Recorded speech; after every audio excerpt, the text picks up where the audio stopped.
예, 안녕하십니까. 반갑습니다. 지금 또 이제 7, 8월 달에 우리 그 다음 그 순환의 강의가 진행이 되죠. 자, 이번 달 7, 8월은 제가 이슈 파이팅 했어요. 이슈 파이팅. 파이팅 하자는 거야. 자, 이번 달에는, 이번 그 강의는 그 지난달까지 이제 해서 1, 2, 3, 4월에 이론 정리가 됐고, 5, 6월 달에 우리 기출문제 분석을 했죠. 그래서 이번 7, 8월 과정에는 이슈 파이팅 해서 우리가 출제됐던 부분을 중심으로 해서 이론 정리를 하고 관련 문제를 이렇게 보완을 해 가면서 이렇게 정리를 하도록 할게요. 그래서 이번 7, 8월 강의에는 제가 먼저 이슈 파이팅 할게요. 그러니까 이론을 정리를 우리가 쭉 하고 그다음에 문제풀이 들어가겠습니다. 자, 그러니까 이때 여러분들이 뭐 이게 보관용 노트는 아니지만 수업을 들으시면서 연습장 옆에 펴놓고 이론 정리하는 거 쭉 정리를 한번 하시고, 여러분 되게 이론 정리는 됐으니까 뭐 새로운 이론은 아닐 텐데요. 그렇더라도 한번 쭉 적어가면서 확인을 하고 그다음에 문제풀이 과정에서 적용하도록 그렇게 하십시다. 그리고 이제 경제학 범위가 뭐 넓고도 깊은 부분이 학문이 경제학이니까 그 우리가 경제 원론만 놓고 보더라도 그 범위가 굉장히 넓죠. 근데 우리가 출제되는 부분이 이렇게 전체 원론 수준을 전체에 망라해서 출제되지는 않습니다. 자, 그러니까 우리가 이제 출제되는 중심으로 해서 기출문제도 분석하고 했으니 우리 기출문제 중심으로 정리를 하면서 문제를 보도록 하겠습니다. 자, 그래서 이제 미시 첫 번째 시간인데 오늘은 미시경제학에서 처음에 이제 수요와 공급 개념이죠. 그리고 균형을 찾고 그 다음에 이거와 관련돼서 이제 탄력도 개념이 있죠. 일레스티시티, 수요와 공급의 탄력도, 이와 관련된 주제가 있고, 그 다음에 수요 공급 이론의 응용 부분에서는 크게 보면 세금, 조세 귀차, 그 다음에 우리 시험에서는 아직 다뤄지지 않았습니다만 보조금 얘기를 반드시 정리를 해야 되겠죠. 그리고 우리 시험에서는 가격 통제, 가격 통제인데 두 가지 통제죠. 그래서 하나는 가격 상한제, 가격 하한제, 이렇게 출제가 됐어요. 그래서 보게 되면 이제 주로 우리 탄력도 하고 보조금 이렇게 나오는데, 가격 통제에서 이제 한 두 문제 정도가 출제가 되고 있고요. 그 다음에 여기가 주로 시험 문제가 또 역시 출제가 되겠죠. 이 부분. 요건 이제 기본적인 부분이니까 정리를 봐야 되겠고. 그래서 요 내용이 우리가 오늘 다룰 내용이에요. 그러니까 오늘은 수요 공급하고 수요 공급 이론의 응용 부분, 요 부분을 보도록 하시고, 다음 주에는 소비자의 효용 극대화 선택. 그렇죠? 이 부분이 이제 우리가 그 소비자 균형 이론에 쓴 출제 문제가 두 문제밖에 없어요. 아, 세 문제구나. 세 문제인데, 근데 이제 다뤄야 될 주제는 난이도가 지금 현재 우리 보게 되면은 가장 난이도가 어려운 부분이 출제되고 있죠. 그래서 다음 주에 보기로 하고, 오늘은 이 부분이 되겠습니다. 그럼 하나씩 이제 이론 정리를 한번 쭉 해 보시죠. 저랑 같이 아까 제가 얘기했듯이 연습장에다가 쭉 정리를 해 가면서 한번 보시죠. 수요 공급하게 되면 시장이죠. 그 자본주의 경제 체제는 세 가지 경제 문제, 무엇을 얼마나 생산, 어떻게 할 것인가, 그 다음에 누굴 위해 분배 문제죠. 그래서 크게 보면 두 가지, 자원 배분의 문제하고 소득 분배 문제, 요것이 이제 어느 경제 체제나 해결해야 될 두 가지 과제인데, 자원 배분, 희소한 자원을, 그렇죠, 생산물을 얼마나 생산하고 요소를 얼마나 어떤 생산물 투입할 것인가, 자원 배분. 근데 자원 배분에 있어서 관심사는 효율성이 되죠. 효율적으로 자원이 희소하다 보니까, 그 다음에 희소한 자원을 가지고 뭔가를 생산하고 그 생산 과정으로부터 요소 소득이 창출되는데, 가능하면 소득 분배는 공평하게 이루어져야 되는데 소득 분배 기본 메커니즘을 보게 되면 이것도 시장에 의해서 자원 배분이 이루어지게 되겠죠. 근데 시장에 의해서 이루어지는 소득 분배, 한계 생산 역설, 요소 시장에서 요소 가격하고 고용량 결정되고 분배가 이루어지게 되는데, 근데 자본주의 소득 분배는 어떻게 돼요? 시장에 의한 분배이다 보니까 생산성에 의한 분배죠. 소득 분배가 균등 분배가 이루어지지 않는 것이 자본주의 하나의 원죄다. 능력과 노력에 의해, 능력에 의한, 즉 생산성만큼 받아가는 거니까 균등하지가 않죠. 그러니까 시장에 의한 분배가 불균등해지게 되니까 그대 놔둘 수는 없단 말이에요. 그래서 가능하면 어떻게 하면 공평하게, 여기서 공평은 가능하면 균등 분배가 되겠죠. 근데 하여튼 기본적으로 보면 자원 배분, 희소한 자원의 배분 문제나 분배가 시장에서 다 이루어지게 되니까 미시경제학에서는 이걸 보는 것이죠. 그래서 자원 배분 문제는 생산물 시장의 수요 공급에 의해서 자원 배분, 또 요소 시장에서 수요 공급에 의해서, 그쵸, 희소한 요소가 배분이 결정이 되게 되고요. 분배 문제는 요소 시장에 의한, 그렇죠, 분배에 의해서 한계 생산력에 따른 분배가 이루어지게 된다, 이 말이죠. 자, 그랬을 때 이제 기본적으로 생산물 시장을 중심으로 놓고 보게 되면 시장이라고 하는 것은 뭐죠? 만남의 장소다. 수요자와 공급자가 만나서 이루어지는 것인데, 미시경제학에서 시장은 두 개를 보죠. 생산물 시장하고 요소 시장 두 가지인데, 수요는 일정 기간, 그렇죠? 어떤 생산물에 대해서 사고 싶다, 사고 싶은 욕구를 보여주는 것이요. 이게 사전적 개념이란 말이에요. 실제로 지출이 이루어진 것은 아니고, 공급은 일정 기간 팔고 싶은 수량이 되겠죠. 이것도 사전적 개념입니다. 그럼 시장은 뭐냐? 사고 싶은 사람, 팔고 싶은 사람 만나서 거래량이 결정이 되면 이게 균형이 되죠. 그리고 균형이 결정이 되게 되면 균형 거래량이 시장에 결정되게 되면 이제 가격이 결정이 되는데, 이때 균형 가격의 의미는 수요 곡선상 가격은 수요 가격이 되겠죠. 소비자 지불용이 최고 가격이, 공급 곡선상의 가격은 팔고 싶은 최저 가격이 되죠. 그래서 수요량과 공급량이 같을 때가 균형이고, 가격이 결정될 때 이때 디맨드 프라이스하고 서플라이 프라이스가 서로 같은 상태가 된다.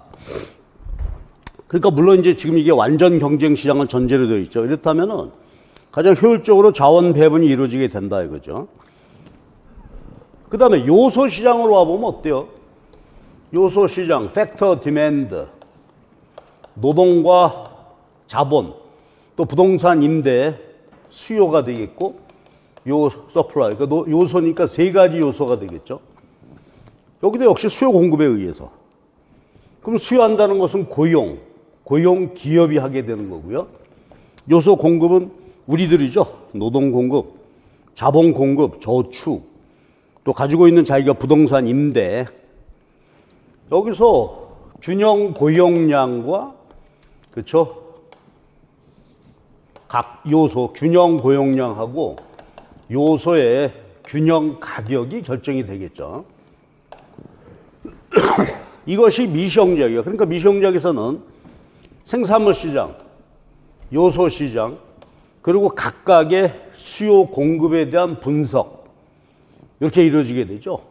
그리고 이 시장에 의해서 이제 소득 분배가 결정이 되는 것입니다. 이 시스템인데, 우리 이제 시험 볼 때 보면은 주로 요 앞에 요거 요소 시장은 뒤에서 이제 다루게 되겠고요. 여기서는 주로 생산물 중심으로 해서 수요 공급의 개념, 균형, 탄력도, 그 다음에 생산물 시장에 세금 부과할 때 보조금, 가격 통제, 이것이 이제 오늘 우리가 다루게 될 주제가 된다. 근데 생산물 시장 중심으로 본 수요는 소비자니까 소비자들의 효용 극대화죠. 공급은 기업의 이윤 극대화에 의해서 공급 곡선이 도출되는, 이런 메커니즘인데 우리 이제 본격적으로 수요 공급 분석은 뒤로 하게 되고 요거 다음 주에는 소비자 효용 극대화에서 하겠죠. 그 다음 주에 기업의 이윤 극대화에 의한 시장 균형 이렇게 이제 분석이 될 거란 말이에요. 그 다음에 요소 시장으로 넘어가서 수요는 기업이니까 기업은 생산물 시장 공급자죠. 이윤 극대화가 되겠죠. 공급 소비자들이니까 소비자들의 효용 극대화에 의해서 요소 시장 균형이 결정이 되는 거. 그리고 시장 형태가 각각 네 가지죠. 생산물 시장은 완전 경쟁, 독점, 과점, 독점적 경쟁 네 가지가 되고 요소 시장도 완전 경쟁, 수요 독점, 공급 독점, 쌍방 독점 네 가지.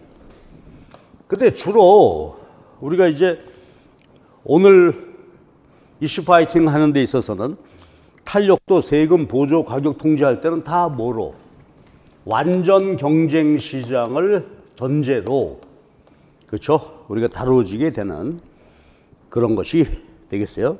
그래서 일단 시장 수요 공급에 의해서 자원 배분이 이루어진다. 근데 이번 시간은 이제 생산물 시장만 놓고 볼 거예요. 자, 이런 미시형적인 이제 프레임인데 그때 균형이라는 개념은 어때요? 수요 공급에서 균형이다. 수요량과 공급량이 같다라고 했을 때 균형은 여건이 변화하지 않는 한 현재 상태에서 변하지 않는 것이죠. 근데 여건이 변화하면 균형이 변화하겠죠. 자, 그러면 보실까요? 생산물 시장에서 수요 측 여건 변화. 그렇죠? 인컴, 월스 요것이 변화하게 되면 수요가 변화하게 되죠. 그 다음에 관련재화의 가격 요게 X제라면 그 다음에 이제 유행과 선호 뭐 테이스트 이런 거 그 다음에 가격 예상 소득에 대한 예상 소비자의 숫자 이런 것들이 변화하게 되면 수요가 변화하죠. 수요 변화한다는 얘기는 뭐예요? 수요 곡선 좌우 이동. 그래서 균형이 변화하게 되는데 여기 이제 정상제와 열등제가 있죠. 소득 부가 증가할 때, 웨스 증가할 때 수요가 증가, 우측 이동하면 정상제. 소득이 증가할 때 수요가 줄게 되면 열등제가 되는 것이었어요. 그 다음에 관련제의 가격은 대체제와 보완제죠. Y, 대체제. X, Y가 대체제일 때 Y 가격이 오르게 되면 어떻게 돼? X 수요는 증가하게 되죠. 관련제의 가격이 비싸지니까 그거 대신에 X 수요를 늘리겠다. 보완제는 동시에 소비해야 되니까 Y제 가격이 오르면 어떻게 돼요? Y제 수요량이 줄게 되고 X 수요도 같이 줄게 되는. 그 다음 테이스트, 유행과 선호. 요건 뭐 패션, 그러면 수요가 증가하겠죠. 요게 중요한데 가격과 소득 예상은 어때요? 가격이 오를 것 같다. 소득이 증가할 것 같다. 그러면 수요가 증가하죠. 가격이 오를 것 같다. 미리 사재기. 소득이 증가할 때가 한다. 증가할 것으로 예상된다. 그럼 지갑을 푸는 거죠. 수요가 증가하게 되고.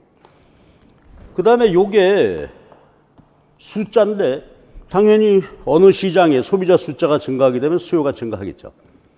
여기 이제 한 가지 보게 되면 만약에 수출하게 된다 그러면 어떻게 될까?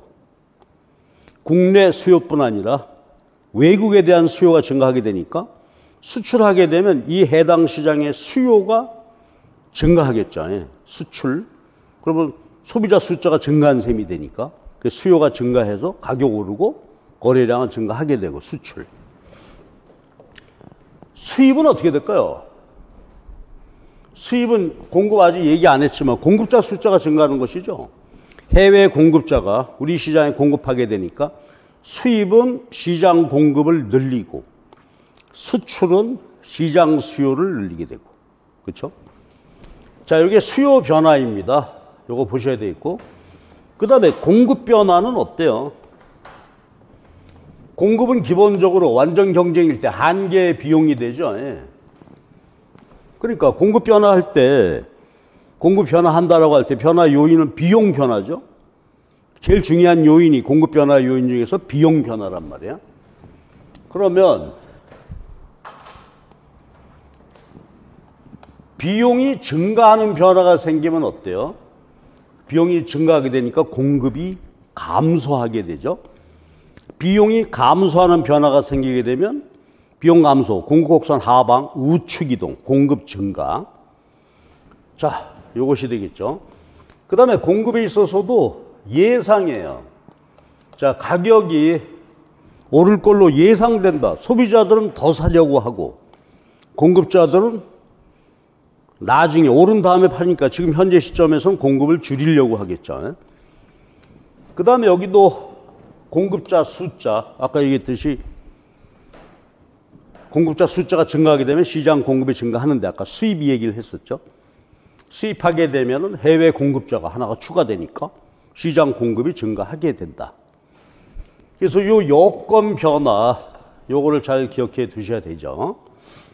그러니까 우리 시험에 이 여건 변화를 가지고 얼마든지 다양한 문제가 출제가 될 수 있고요. 또 현실 경제도 이걸로 분석하게 되는 거죠. 요즘처럼 뭐 공급망이 파괴됐다, 공급이 줄었다. 그럼 모든 생산물에 대한 공급이 줄었겠죠. 왼쪽으로 이동하게 되니까.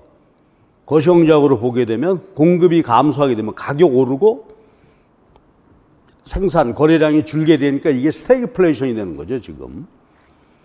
그래서 모든 문제가 이제 자본주의 시장 경제니까 여건 변화가 미시, 거시 분석의 핵심이 된다. 그래서요, 요 시장 균형과 여건 변화,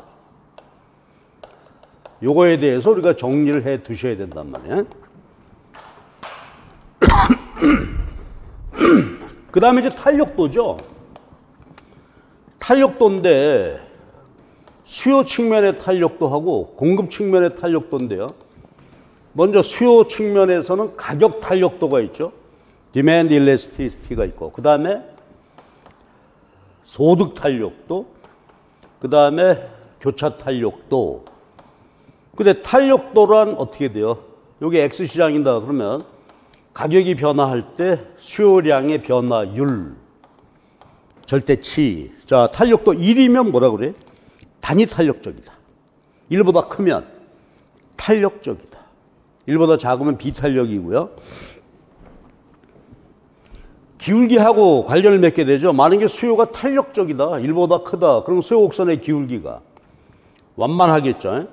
가격이 변화할 때 수요량이 많이 변화하게 되니까 두 개 이렇게 놓고 본다면, 그렇죠. 가격이 오르내릴 때 기울기 완만하면 탄력적이 되는 것이고, 기울기가 가팔르게 되면 가격이 변화해도 수요량 변화폭이 작죠. 비탄력이 된다. 그런 얘기인데, 그런데 이제 요거 하나 특수한 경우 하나만 보고 할까요? 탄력도가 제로다. 그럼 요건 뭐죠? 완전 비탄력. 가격이 변화해도 변치 않는다. 그럼 수요 곡선 모양은 수직이 되겠죠. 완전 비탄력일 때. 완전 탄력이면 어떻게 되나요? 완전 탄력이란 뭐 이게 무한대니까 가격이 변하지 않는 거죠. 가격 변하지 않아도 수요량이 변하는 거니까 수요 곡선 모양이 수평선이 되게 되겠죠. 여러분, 우리가 미시, 거시에서 수요가 완전 탄력이 되는 경우가 언제 있었죠? 유동성 함정이죠. 화폐 수요 이자율 탄력도 무한대. 최저 이자율에서 이자율이 변하지 않을 때 이런 경우가 이제 무한대가 될 거고, 소득 탄력도. 소득 탄력도는 소득이 변화할 때 수요 변화. 그럼 그림으로 보면 가격 탄력도는 수요 곡선상 변하죠. A에서 B, B에서 A로 가격이 오르내릴 때 얼마나 변할까 하는 얘기고, 소득 탄력도는 소득이 변화할 때 요거. 아까 봤듯이 소득은 여건 변화죠. 그러면 소득이 변한다. 그러면 가격은 그대로 있을 때 소득이 증가할 때 수요가 증가했다. 요건 뭐가 돼요? 정상제가 되겠죠. 그러니까 소득 탄력도가 플러스 값이다. 우측으로 이동한다. 자, 만약에 소득 탄력도가 2다. 그럼 무슨 말이에요? 소득이 1% 증가하자 수요량이 2%가 증가하게 되는 거죠. 만약에 열등제라면 마이너스 1이다. 그렇게 되면 줄어들게 되죠. 소득이 증가할 때 오히려 수요가 줄게 되는 게 소득이 변화할 때 수요 변화율 플러스면 정상제, 마이너스면 열등제. 그리고 하나 더 정상제인데 플러스 1보다 크면 얘는 사치품, 1보다 작으면 필수품. 정상제1의 사치제냐 필수제냐에 따라서 좌우이동 폭이 달라지겠죠. 이게 소득 탄력도고. 자, 그 다음에 교차 탄력도는 어때요? Y제 가격이 변화할 때 수요 변화. 요것도 아까는 소득으로 얘기했습니다만, 자 보십시다. Y 가격이 오를 때 X 수요가 증가했다. 그럼 얘가 플러스 값이다. Y 가격이 오를 때 X 수요도 같이 증가했다. 오를 때 수요가 증가하니까 요거는 대체제가 되잖아요. 만약에 마이너스가 됐다면 Y 값이 올랐는데 X 수요가 줄어들더라. 이건 보완제가 되겠죠. 그래서 탄력도 이렇게 보시면 되고, 요거는 정상제냐 열등제냐, 사치제 필수제 요것이고, 교차 탄력도 Y 가격 변화할 때 이렇게 보시면 되는데, 이제 수요 탄력도에서 우리가 한두 가지 더 볼 일이 있죠. 수요의 가격 탄력도에서 요건 언제나 마이너스 값이니까, 그렇죠? 절대치를 씌웠다는 건 이제 기억을 하되, 탄력도 측정. 그러면 탄력도 측정은 점 탄력도. 만약에 호 탄력도라면 변화를 준다면 변화율 대입해서 풀면 되는데, 함수식이나 곡선식 하나를 주고 탄력도를 구해라. 그럼 어떻게 했었죠? 주어진 수요 함수를 가격으로 미분하고, 근데 여기에 마이너스 나오니까 절대치, 그리고 현재 수요량과 현재 가격을 곱하면 되죠. 계산 문제가 나왔다면. 그런데 우리가 알다시피 수요 함수 가격으로 미분한 것은 뭐가 돼요? 수요 곡선 기울기의 역수가 되죠. 함수식하고 곡선식은 XY축을 뒤집어서 그리니까, 그래서 아까 했던 얘기죠. 그래서 수요 곡선의 기울기가 크다, 가파르다. 그러면 탄력도는 작은 것이고, 수요 곡선의 기울기가 작다, 완만하다. 그러면 이게 작으니까 탄력도는 커지게 되겠죠. 자, 이것이 계산인데, 수리적으로 보면은 수요 함수나 수요 곡선식이 주어졌을 때 미분해서 이렇게 구하면 되는데, 아주 예외적인 경우가 있었죠. 만약에 수요 곡선이 직선이라면 어때요? 절편점 놓고 봤을 때 중점에서 어떤가요? 탄력도가 1이 되게 되죠. 왜냐하면 그림으로 요 관계를 선분의 비례 관계로 정리해 보게 되면, 수요 곡선이 있을 때 수평축 절편으로부터 수요량까지 요 선분 길이가 분자가 되죠. 수요량에서 원점, 이 선분 길이가 분모가 되니까 중점이라면 1인데, 중점 우측에서는 어때요? 그렇죠? 이렇게 되면 요게 분자, 분모 길이가 길게 되니까 탄력도가 1보다 작게 되고, 왼쪽에서는 중점 왼쪽에서는 이 선분의 비례관계라는 거 잘 기억해 주세요. 그림 언제든지 다뤄질 수 있습니다.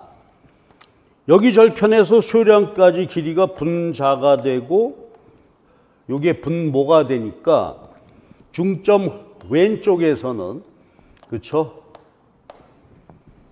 크게 된단 말이에요. 탄력도가 1보다 크게 되고.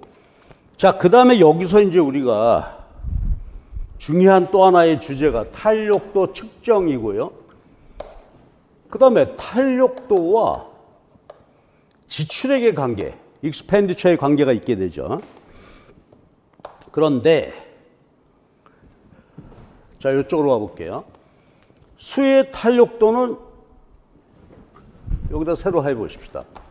탄력도는 가격 변화율로 수요량의 변화율을 나눈 것이고, 지출액은 어때요? 가격 곱하기 수요량이 되는데, 요거 변화율로 바꾸게 되면 지출액의 변화율은 가격 변화율, 수요량의 변화율이 되죠. 그래서 우리는 요 탄력도와 지출액의 요 관계로부터 단순 계산 문제 나올 수 있겠죠. 근데 우리 시험은 되게 요 가지고 계산 문제, 요거보다는 이제 의미를 묻고 분석하는 문제가 나오니까 그렇지만은 요 관계는 기억해 두시는 것이 좋을 것 같아요. 자, 그러면 이제 이러한 탄력도와 지출액의 관계, 요걸 가지고 분석을 해 보면 탄력도하고요, 지출액의 변화를 볼 수가 있겠죠. 자, 중점보다 왼쪽 탄력적 구간에서 가격이 내리면, 탄력적 구간에서 가격이 내리게 되면 어때요? 탄력적이라는 것은 가격 변화율보다 수요량 변화율이 크잖아요. 탄력적일 때 내리면 수요량이 더 많이 증가하겠죠. 그러니까 가격 하락률보다 수요량의 증가율이 더 크니까 어떻게 될까?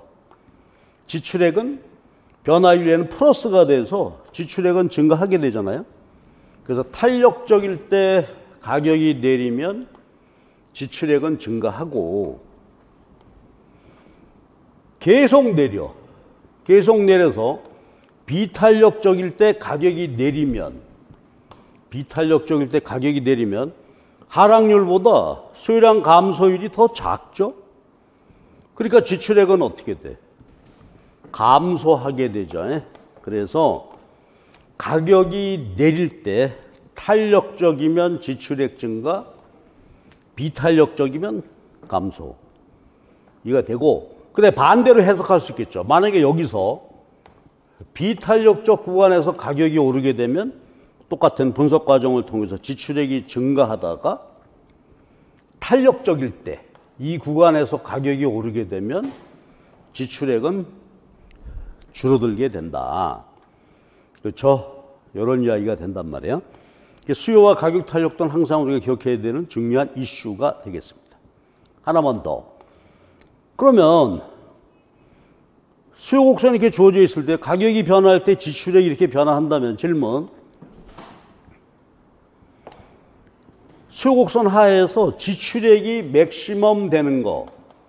그렇죠? 지출액이 극대화되는 지점은 어디다? 탄력도가 1이 되는 지점이 되는 것이죠. 그렇죠? 예, 탄력도가 1이 되는 지점이 되는 것입니다. 그리고 소비자 입장에서 지출액이 기업 입장에서는 매출액, 총 수입이 되잖아요. 그러면 총 수입이 극대화되는 점이 수요곡선상의 탄력도가 1이 되는 점이고, 그 다음에 총 수입이 미분하면 한계 수입이 되는데, 미분은 기울기니까 그렇다면 총 수입 접선의 기울기 MR이 제로가 되는 지점이 어디다? 수요곡선상 탄력도가 1이 되는 지점이다. 이게 나중에 독점에서 이제 수익 극대화 조건 찾을 때, 그렇죠? 한번 활용이 되겠죠. 그래서 요 탄력도하고 지출액의 관계를 이렇게 잘 보셔야 한다. 그렇죠? 그리고 이제 공급 탄력도에 대해서는 별로, 그 부분에 대해서는 별로 시험이 나오진 않죠.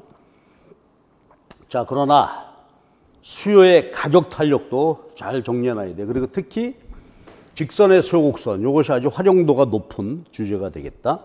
이렇게 정리가 됐습니다.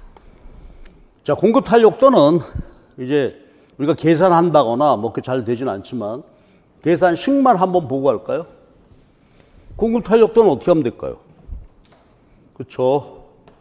공급 탄력도는 가격 변화율로 공급량 변화율 나누게 되니까 만약에 계산할 필요가 있다면 주어진 공급 함수를 가격으로 미분하고 공급량 가격 대입해서 풀면 되고, 그런데 여기도 공급 곡선 가격으로 미분한 값은 그렇죠? 공급 곡선 기울기의 역수가 되죠.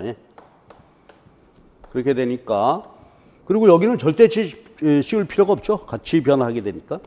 따라서 이것도 공급 곡선의 기울기 크다. 가파른 기울기를 갖는다면 공급 탄력도는 작고, 그렇죠? 또 이게 기울기가 작다면 탄력도는 크게 되고, 그래서 탄력도에 대해서는 여러 가지 봐야 되겠죠. 그리고 탄력도 결정 요인 이런 것들에 대해서도 한번 봐야 되는데, 근데 수요 탄력도 결정 요인 보게 되면 어때요? 필수품일수록 비탄력적이다. 고가품이면 비쌀수록 탄력적이 된다. 또 대체하기 쉽다. 대체자가 많다 그러면 탄력도가 크게 되는 것이고, 그 다음에 중요한 게 이거 하나가요. 가격이 변화한 직후에는 어떻게 돼요? 수요량이 별로 안 변하죠. 가격이 변화하고 시간이 좀 지나야 수요량 변화하게 되니까 탄력적이 됩니다. 공급도 마찬가지가 되겠죠. 시간이 좀 지나야. 그래서 우리가 왜 수요 공급 탄력도일 때 농산물 같은 경우가 비탄력, 수요도 공급이 모두 비탄력이죠. 왜 그래요? 수요 생활 필수품이니까 비탄력이고, 공급은 농산물 저장할 수가 없으니까 비탄력이죠. 가격이 오른다고 어디서 없는 농산물이 생길 수가 없단 말이에요. 그래서 이 경우에 수요 공급이 모두 비탄력, 그러면 이 제품의 속성상 수요 공급 모두 비탄력이니까 풍년의 역설 뭐 이런 게 다뤄지게 되겠죠. 풍년 들면 가격 폭락, 거래량은 별로 증가하지 않으면서 폭락, 흉년 들게 되면 가격은 폭등, 가격 파동 원인이 되는 게 수요 공급이 모두 비탄력적이기 때문이다. 자, 그래서 시장 균형과 관련해서 이제 탄력도 보셨고, 그 다음에 우리 시험에서 특히 이제 세금 이 문제가 많이 출제가 되는데,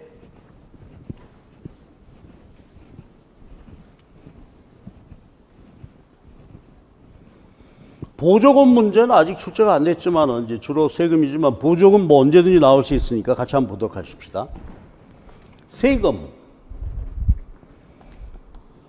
근데 세금은 통상 누구에게? 그렇죠? 공급자에게 세금이 부과가 되는 것이 일반적이다. 그러면 시장 균형이 주어져 있을 때 요 나랑 그림 한번 그려봅시다. 공급자에게 세금 부과되면 어떻게 되죠? 종량세 부과되면 그만큼 생산비가 높아지는 셈이니까 종량세액만큼 공급곡선 상방이동하겠죠. 자, 그럼 소리내서 말해주세요. 조세 부과됐을 때 효과. 시장 가격 어때요? 오르죠. 자, 시장 가격 상승분. 요건 누가 부담해? 가격이 올랐으니까 소비자 부담이죠. 그 공급자에게 세금을 부과해도 소비자도 일부 부담한단 말이야. 그러면 요 그림에서 공급자 한번 분석해 주실래요? 공급자는 어떻게 되지? 자, 가격이 올랐어요. 올랐지만 이제 수량은 줄어들었고요. 세금을 내야 되죠. 그러니까 요 지점을 우리는 뭐라고 부르죠? 조세 후, 세후 공급 가격. 시장 가격에서 세금 뺀 세후 공급 가격 내리게 되니까 요 부분은 누가 부담했어요? 공급자가 부담하게 된다. 그렇죠? 우리 시험은 그림으로 나와. 이걸 정확히 보고, 우리 한번 또 출제 전독도 있었잖아요. 이렇게 되고, 그리고 생산자가, 그렇죠? 공급자들도 세금의 일부를 부담하게 된다. 자, 말로 해볼까요? 얼마나 부담해요?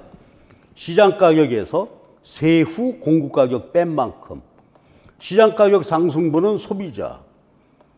원래 시장가격에서 세후 공급가격 이 차이는 공급자가 부담하게 됩니다. 이때 잉여 변화 어떻게 됐었죠? 조세 부과했을 때 소비자 잉여 줄죠. 가격이 오르고 소비량이 줄었으니까 소비자 잉여 감소했고, 생산자 잉여도 줄죠. 왜? 가격이 내리고 생산량 줄었으니까 요만큼 생산자 잉여도 감소. 그때 경제적 잉여의 변화는 어떻게 되나요? 소비자 잉여, 생산자 잉여가 이만큼 줄었는데 요 전체 다가 경제적 잉여 줄어드는 건 아니죠. 자, 요 사각형 면적이 텍스, 정부가 걷어간 세금이므로 세금은 국민이 썼을 테니까 따라서 요만큼만 자중손실이 되는 거죠.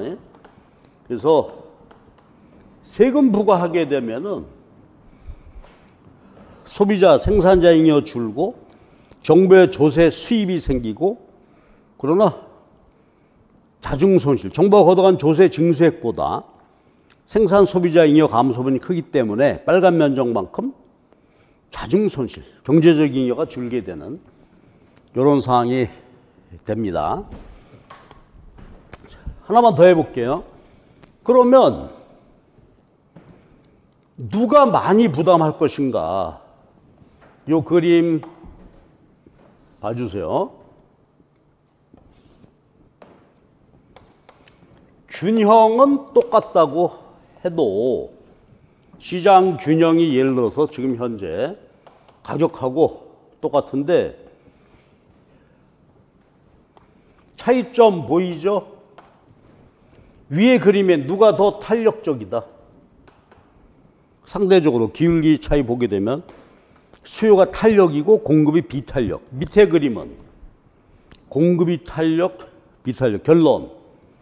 이때 세금 부과할 때 누가 상대적으로 더 많이 부담하게 될까요? 결론은 뭐였죠? 둘 중에 비교해서 큰 쪽이 어때? 조금 부담하게 되죠. 여기도 탄력도 큰 쪽이 조금 부담하게 되는데, 이거 우리 그림 놓고 마저 두 개를 비교해봐라. 해볼 수 있겠죠. 그림 한번 그려보실래요? 이때 세금이 매겼다. 수직거리. 공급곡선이 요만큼 상방이동하겠죠. 이때도 동일한 액수로 종량세가 부과됐다. 상방이동하겠죠. 이때 하나만 분별해 볼까요? 위에 그림의 경우, 자, 요거 뭐예요? 시장가격 상승분.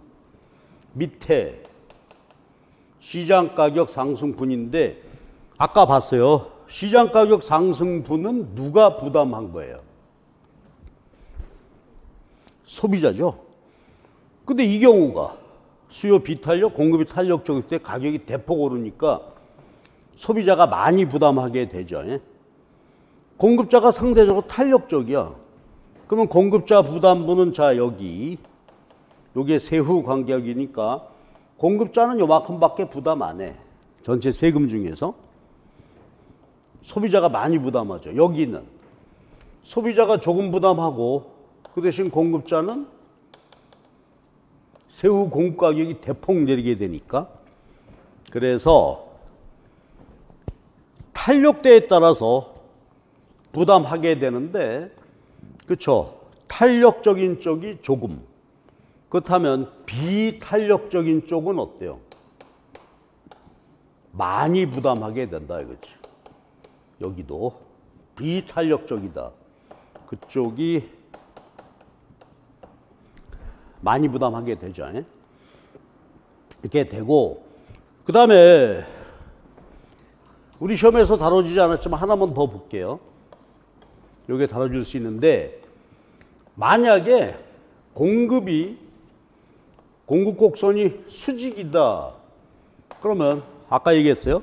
수직일 때 공급 탄력도 값은 얼마? 완전 미탄력이죠. 가격이 변화해도 변치 않는단 말이에요. 이때 공급자에게 세금 부과하게 되면 어떻게 되죠? 요 논리를 적용해 보게 되면 비탄력적인 쪽이 많이 부담하는데 완전 비탄력이니까 결론 나왔죠. 공급자가 모든 세금을 부담하게 되죠. 왜냐하면 공급이 고정되어 있으니까 이 세금을 전가할 수가 없어요. 그럼 가격 그대로 세금만큼 공급자가 받는 가격이 내리게 되죠. 자, 이것이 공급자가 부담이란 말이에요. 그러면 공급이 완전 미탄력이면 공급자가 모두 부담하게 되고, 그 다음 봐주세요. 잉여 얘기인데 원래 여기 균형에서 소비자 잉여는 얼마예요? 요거고. 생산자 잉여는 밑에 사각형 면적이 되잖아요. 그러면 잉여 변화해 주실래요?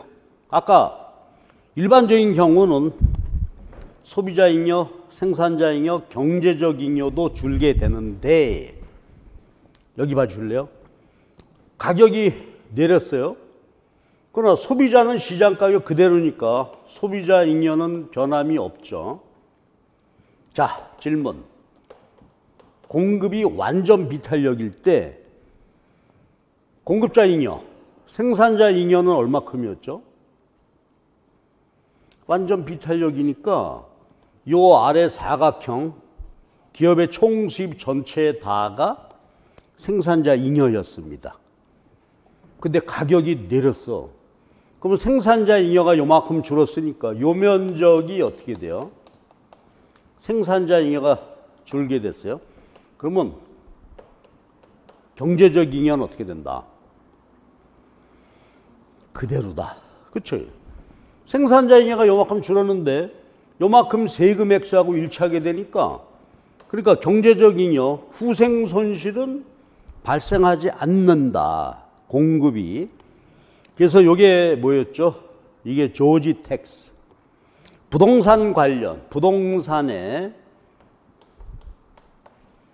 과세하는 것은 누가 다 부담해.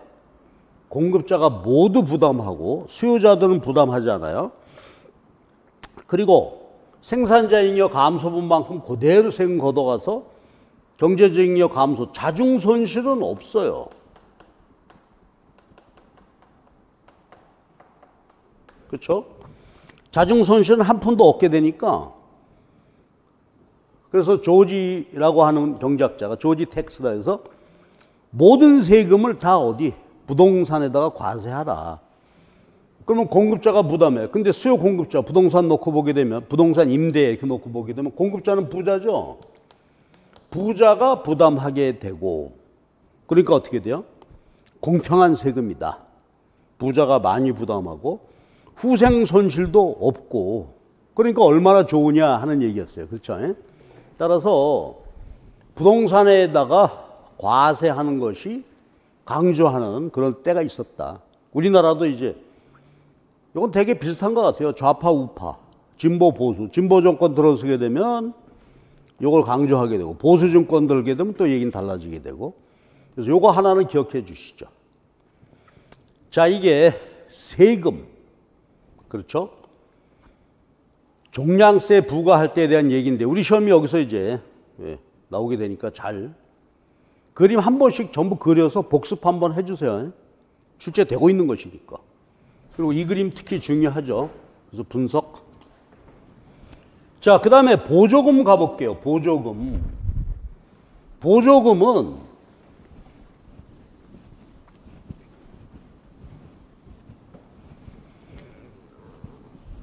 지금 세금 부과한 거하고 정확히 반대 효과를 갖겠죠. 요거하고 비교해 볼게요. 자, 시장 수요 공급 균형이 이루어지고 있을 때 공급자에게 세금 부과하게 되는데 보조금도 역시 소비자가 아니라 어떻게 돼? 수요자에게 공급자에게 부과한단 말이에요. 무상급식이니 대학 뭐 등록금 보조금 할 때 공급자에게 주게 되는 것이 일반적이죠. 자, 그러면 아까 세금은 비용이 증가하는 것인데 보조금은 어때요? 그만큼 subsidy S0라고 한다면 비용을 낮추게 되죠. 그래서 공급 곡선이 하방 밑으로 이동하게 된단 말이죠. 자, 그럼 이제 분석해 봅시다. 보시면 보조금 지급하게 되면요, 보세요. 가격이 내리죠. 아까 세금은 가격이 올라. 누가 부담해요? 소비자가 부담했죠. 이번엔 가격이 내려. 그럼 보조금 혜택이 누구한테도 가는구만. 소비자. 그렇죠? 소비자에게 혜택이 가요. 싸게 소비할 수 있게 됐어요. 그러면 공급자는 어떻게 된 거야? 보조금 받았는데 가격이 내렸다고요? 그리고 거래량은 증가하는 것이죠. 자, 시장 가격은 여기로 내렸지만 보조금 받게 되죠. 그럼 요 가격을 우리가 뭐라고 불렀죠? 보조금 수령 후 공급 가격. 보조금 수령 후에 공급 가격이 된단 말이에요. 그럼 원래 시장 가격보다 공급자가 더 많이 받게 됐으니까 요거는 그렇죠? 공급자 혜택이 된다. 그러니까 세금도 나누어 부담하게 되고 보조금도 나누어서 혜택을 보게 된다. 이 분석은 반드시 해 주셔야 되겠어요. 자, 차이점이 하나 중요한 게 있는데 봐주세요. 세금 부과할 때는 시장 거래량이 어떻게 돼? 줄어들게 되고 보조금은 시장 거래량이 증가하게 되는데 자, 잉여 변화 봐주실래요? 소비자 잉여 어떻게 됐죠? 가격 싸고 많이. 그래서 소비자 잉여 증가했죠. 예? 생산자도 비싸게 많이. 그래서 생산자도 잉여가 이렇게 증가했는데 그 둘 다 증가해서 참 좋아. 근데 문제는 뭐죠? 재원이 필요하지. 단위당 보조금 곱하기 실제 수량은 여기니까 요 면적은 뭐다? 보조금 지급 총액. 그리고 보조금 지급 총액은 저만큼인데 잉여 증가한 것은 미치지 못하죠. 그래서 요만큼이 뭐다? 경제적 잉여는 증가하게 된다. 줄어들게 된다. 그러니까 보조금 지급 총액보다 소비자 생산자 잉여 증가 크기가 작죠. 그래서 역시 자중 손실이 발생을 하게 됩니다. 됐죠? 그래서 보조금을 주게 되면 공곡선을 간다. 기억해 주시고. 그 다음에 보조금의 경우에는 누가 더 많은 보조 혜택을 얻게 되느냐 이런 거 출제 안 된단 말이에요. 그냥 시장 균형 이동에 따른 분석만 하시면 되고 그 다음에 마지막으로 우리 기출문제에 났습니다만은 세금이나 보조금은 다 누구한테 줘요? 그렇죠? 세금도 공급자에게 부과하고 보조금도 공급자에게 지급하는 것인데 소비자에게 줄 수도 있다. 그러나 모든 결론은 다 똑같다. 그림으로 한번 볼까요? 자, 이거 한번 보실래요? 이거는 세금을 공급자에게 부과했는데 만약에 소비자에게 세금을 부과했다면 분석이 어떻게 됐었죠? 기억나십니까? 소비자한테 야, 종량세 네가 세금 내. 그럼 소비자는 이 세금을 공급자에게 전가하려고 합니다. 그래서 소비자에게 부과한다면 수요 곡선이 어떻게 돼? 그렇죠. 세금 낸 만큼 야 공급자 네가 부담해. 그래서 수요 곡선이 이렇게 이동하게 되겠죠. 그래서 분석은 똑같게 되겠죠. 다만 시장 가격이 내렸다. 공급자가 부담하게 되고 그래서 세금 내야 됐다. 그러니까 모든 분석 결과는 다 똑같다. 그렇죠? 우리 기출문제가 여기에 났었는데 또 만약에 보조금을 소비자에게 주게 되면 어떻게 되죠? 공급자에게 주게 되면 비용이 내렸고 소비자에게 주게 되면 시장 가격에 공짜로 보조금 그래서 수요 곡선이 이렇게 상방으로 이동하게 된다. 요거 차이만 기억해 주세요. 소비자에게 세금 매기면 수요 곡선이 밑으로 이동하고 소비자에게 보조금을 주게 되면 수요 곡선이 우측 이동, 증가하게 된다. 요거 꼭 기억해 주시고 그 다음에 보조금과 관련해서 우리가 보조제도, 보조 프로그램을 함부로 막 하면 안 된다. 유의해야 할 점이 있다. 유의. 첫 번째 유의할 점이 뭐예요? 시장 균형 거래량. 이것이 자율적 자원 배분이 이루어지는 것인데 보조금 주게 되면 어떻게 돼요? 요 재화에 대한 생산 소비량이 증가하게 되죠. 그러니까 시장에 의한 수량보다 보조금 때문에 이 재화 생산 소비가 많아지게 되니까 다른 생산물 생산은 줄어들게 되겠죠. 그렇죠? 시장 균형에 비해서 증가했다. 그러니까 과다 생산 소비 이쪽 부문으로 과다하게 자원이 배분되었다. 그러한 비효율이 되고 또 하나는 뭐죠? 공짜가 없죠. 요만큼 보조금, 그럼 보조금을 지급하기 위해서는 어떻게 돼요? 증세해야 된다. 세금을 더 거두어야 돼요. 이것도 비효율이죠. 그러니까 우리가 예를 들면 뭐 대학 등록금 보조금 대학에 보조금 준다. 그러면 세금이죠. 누군가의 세금을 통해서. 또 하나가 이제 뭐죠? 자중손실. 보조제도에 따른 자중손실. 그래서 이 세 가지가 이제 보조 프로그램을 시행을 할 때 유의해야 하는 그런 주제가 되겠습니다.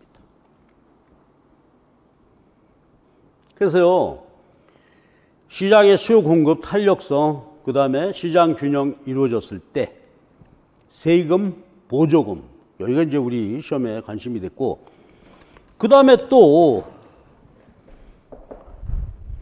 우리 시험에서 자주 다뤄지는 것이 가격 통제입니다. 자, 이것도 저랑 같이 그림을 그려가면서 복습 한번 해보잔 말이에요. 자, 가격 상한제를 한다. 요새 우리가 가격 상한제 하고 있는 것이 신용 할당이죠. 크레딧 레이셔닝 해서 금리를 20% 이상은 안 된다. 묶어두고 있단 말이에요.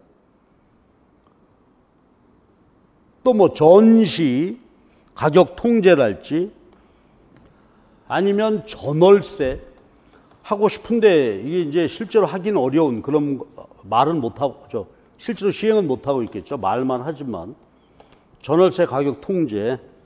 자, 그러면 말해주세요. 가격 상한이니까 시장 가격보다 높은 수준. 그래서 여기 뭐예요? 최고 가격제, 가격 상한, 이 이상은 안 된다. 이렇게 되죠.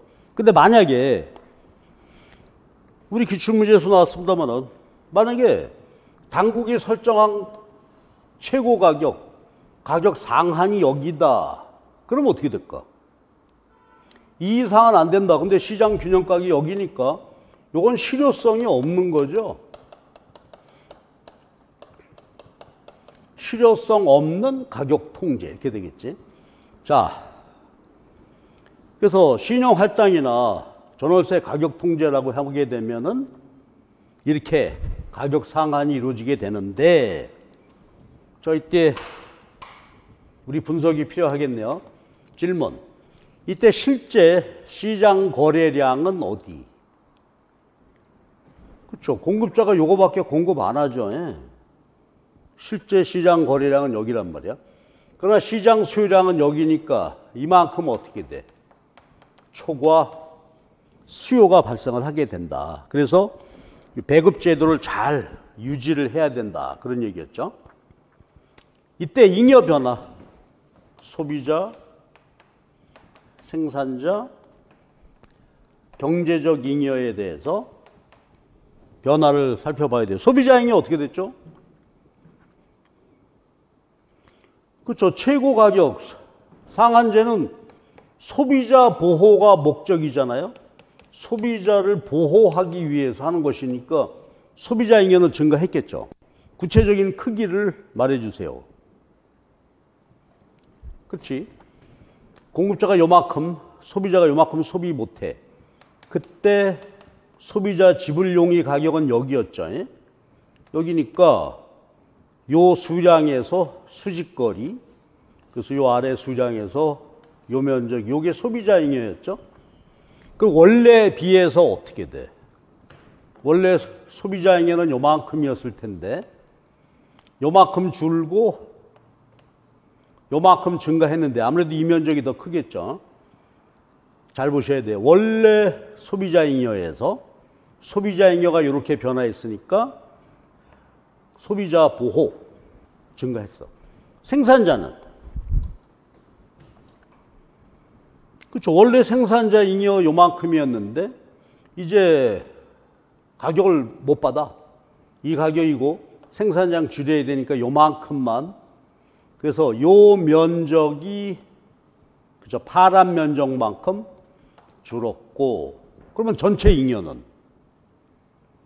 그렇죠. 생산자 잉여 감소분 중에서 요만큼은 소비자가 가져갔으니 생산자 잉여 중에서 요만큼 사라졌죠. 그래서 요거 요 면적이 경제적 잉여가 줄어드는 면적이 되는데 이때 핫 이슈가 있죠. 잘못 관리하게 되면 어떻게 돼요? 블랙마켓 돼버리죠. 블랙마켓 암시장이 되면 어찌 되나요? 암시장이 되면 생산 소비량은 똑같아. 이건 그대로 변함이 없고 가격이 여기로 오르게 되죠. 완전한 암시장. 그럼 특별한 말이 없더라도 완전한지라고 봐야 돼요. 완전이다. 그 말은 뭐예요? 시장 생산량 요만큼 몽땅 100% 암시장에서 거래가 된다. 근데 그렇게 하겠어? 설마? 그렇지만 이제 우리가 보통 문제 풀 때는 100% 암시장 여기야. 그러면 요만큼 소비자 잉여이던 것이 어떻게 됐죠? 암 가격 여기서 사야 되니까 요 면적만큼 소비자 잉여이던 것이 어떻게 됐어요?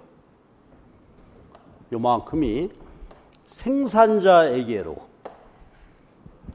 이전해버리게 되죠. 그렇게 되면 파국이죠. 그래서 요거를 기억해 주세요. 그래서 이자율 최고 한도, 이자율이 뭐 시장에 맞게 되면 한 50%가 되는데 20%를 한도를 정하게 되면 이런 일이 생길 수 있다. 그렇죠?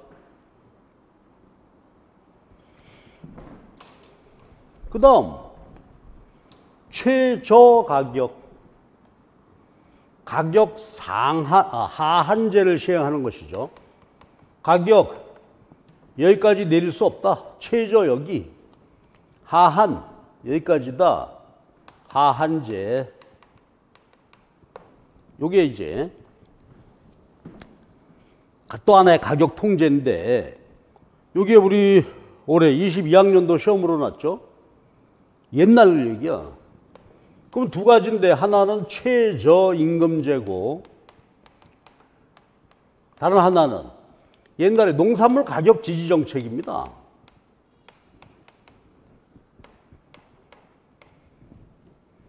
그럼 일단 이 제도 자체에 대해서 한번 보시죠. 그럼 이런 식으로 말이죠. 최저임금, 또 농산물 시장 너무 싸니까 지금 쌀값이 너무 내리고 있죠. 20년 만에 최저래.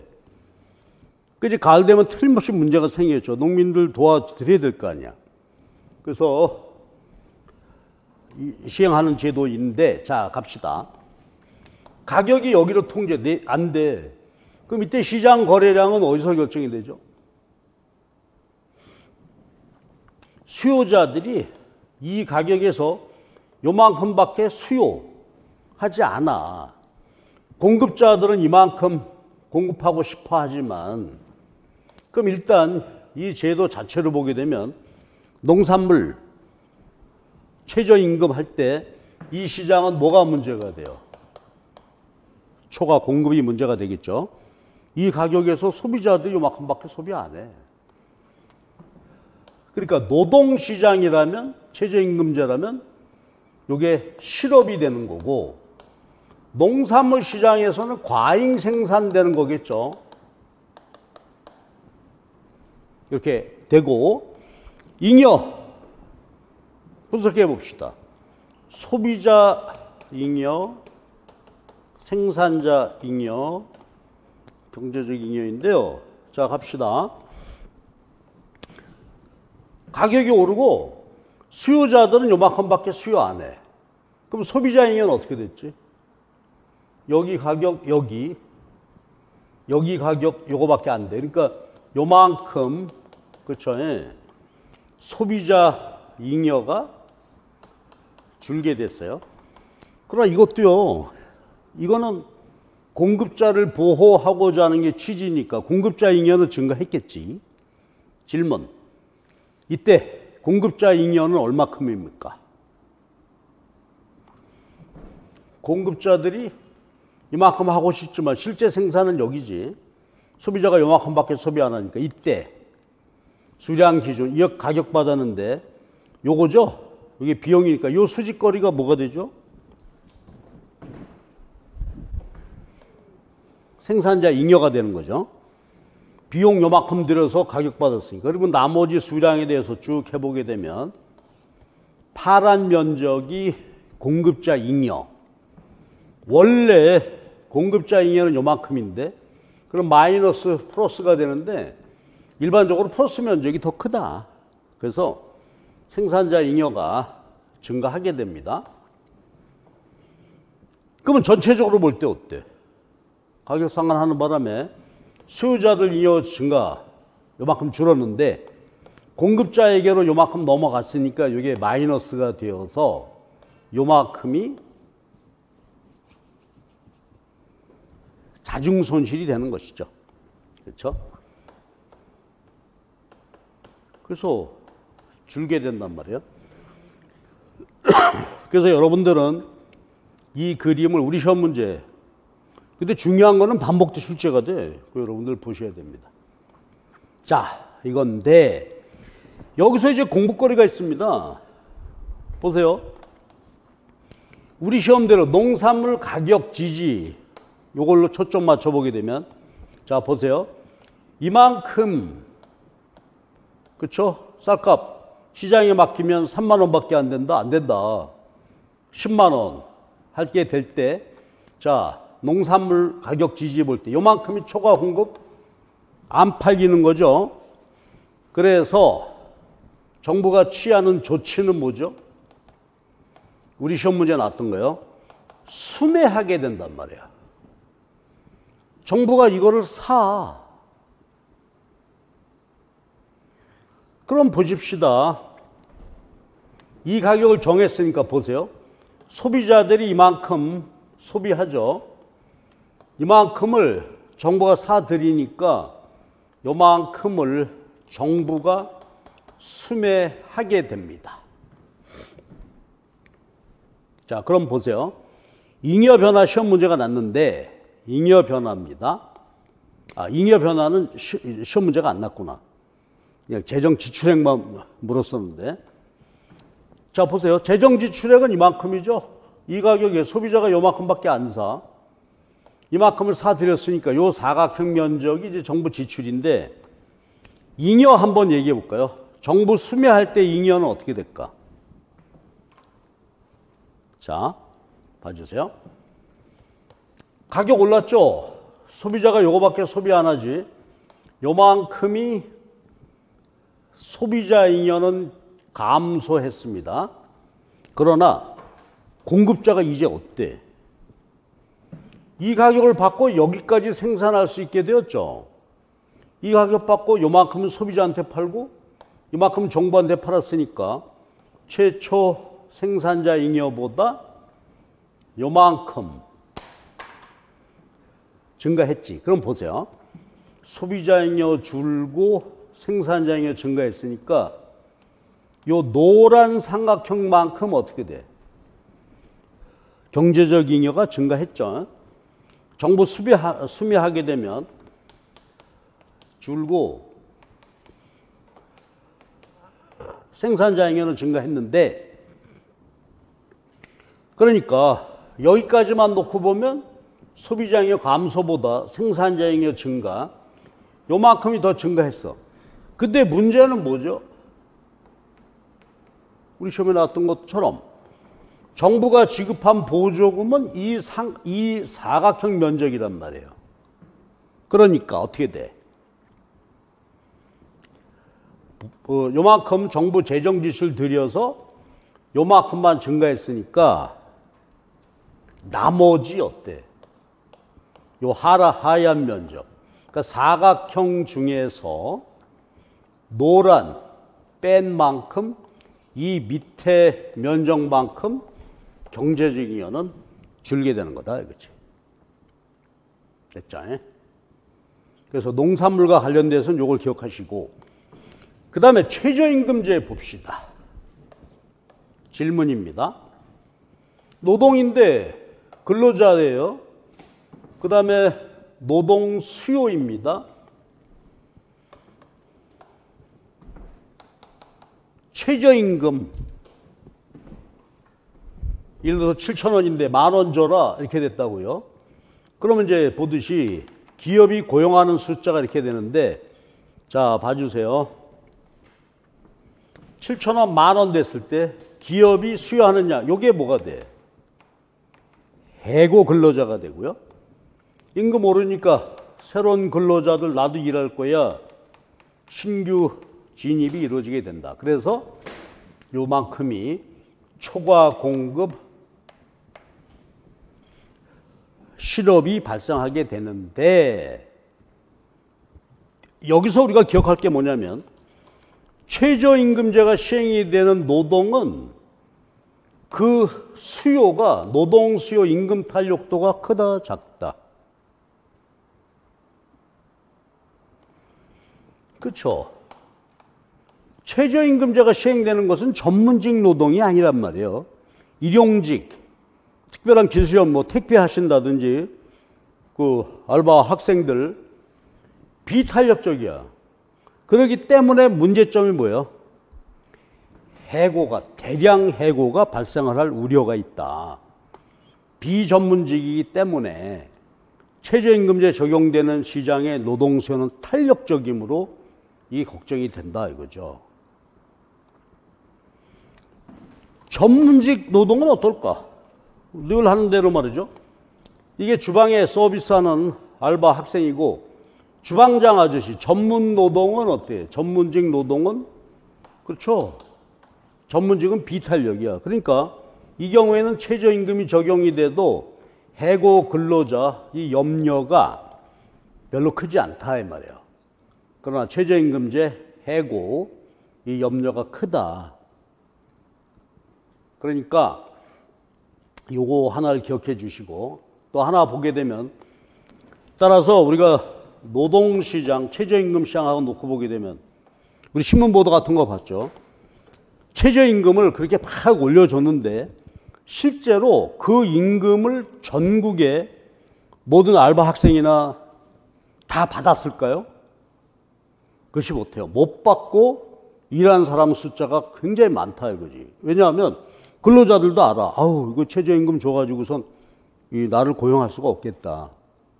이런 문제가 생긴단 말이에요. 그러니까 암시장이 발생하게 되는 거예요. 그게 무슨 말이냐면 이 임금을 지불하지 못해. 근로자들도 알아. 아유, 그러면 이 임금 수준에서 여기라고 할 때 요만큼만 주세요. 이게 뭐예요? 암시장. 그래서 최저임금제 때 암시장이 형성이 되게 되면 이 임금 수준, 당국이 정한 최저임금에서 기업이 요만큼 공급하고 싶어 하는데 실제로는 기업은 요만큼밖에 수요 못해. 그렇다면 이 임금에서 여기 기준으로 볼 때 근로자들이 어떻게 한다고요? 오히려 원래 요거보다 낮게 받고도 나 일하겠습니다. 그런 시장이 생기게 된단 말이에요. 암시장. 이게 나쁜 의미에서 암시장일 수도 있고요. 아니면 우리가 이제 임금 결정하는데 우리 다루진 않지만 임금 결정 중에서 중요한 요인이 하나가 기업의 지불 능력이에요. 사업을 해도 도저히 지불 능력이 없을 때는 이렇게 암시장 형태로 노동시장이 결정될 수도 있단 말이에요. 됐죠? 자, 그래서 제가 지금 1시간 남짓 말이요. 여기 이슈 파이팅 했어요. 이 정도 정리해 주게 되고 시험 문제 적용하시게 되면은 글쎄요, 잘 할 수 있지 않을까. 근데 제가 지금 말씀드린 내용 중에서 혹시 조금 미진한 부분이 있다 생각하시면 이론 부분 꼭 살펴보시고 보완을 하시기 바랍니다. 그리고 문제를 지난해 같은 경우 문제를 상당히 풀었는데 지금 이제 이론 정리를 오히려 좀 바꿔봤어요. 전략을. 이론 정리를 먼저 깨끗하게 하고, 깨끗한 말은 이상하지만 이론 정리를 먼저 하시고 그 다음에 문제를 풀도록 이렇게 해보십시다. 자, 그러면 여러분 이제 인강 들으시는 선생님들은 여기까지 듣고 잠시 멈추고 문제부터 한번 쭉 풀어보시기 바랍니다. 문제를 한번 쭉 풀어서 득점률이, 제 생각에는, 제 바람은 오늘 같은 문제는 100% 득점률 해야 되겠죠. 난이도가 높은 부분이 아닌 부분이니까. 그래서 미리 문제를 한번 좀 풀어보시기 바랍니다. 예, 그러면 이제 잠깐 쉬었다가 우리 문제를 다뤄보도록 하겠습니다.